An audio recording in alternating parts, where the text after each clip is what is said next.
Okay, how to start a podcast network. Now, the first thing to understand is that starting a podcast network is very similar to starting a podcast. First, you need to really understand who is the audience, what is the positioning of your show, and why should someone subscribe to an individual podcast, right? And so I assume now that you're looking at starting a podcast network that you've already done that, you have a successful podcast. But for every other new podcast in your network, you have to make sure what's the positioning, what's the strategy, and why should someone subscribe. If you do that for every show, then it's very likely that your podcast network is going to succeed.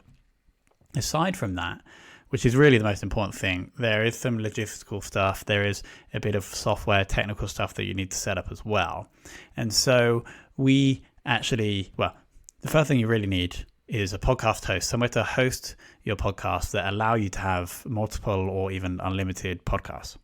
And so what we have at Bcast is a solution where for our earliest account, you can only have one show. For our middle account, you can have 3. And for our top account, you can have a total of unlimited podcasts. So for our legendary account, you could come and you can start your podcast network on Bcast. It would be very easy. It would be very simple. You can give different people in your team access to different podcasts. You can create a separate website, a separate domain for each podcast on your network. And the experience is going to be very easy for you to upload and get those shows growing.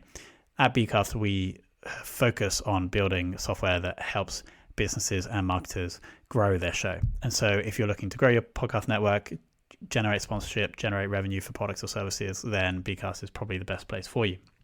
But to summarize, starting a podcast network is very similar to starting a podcast. You have to make sure that each podcast is going to be successful in the network, and then you just need to ensure that your hosting solution allows you to have multiple podcasts and is optimized for the growth of your podcast network. So I hope this episode helped you in your quest to start a podcast network. I look forward to speaking to you in the next one.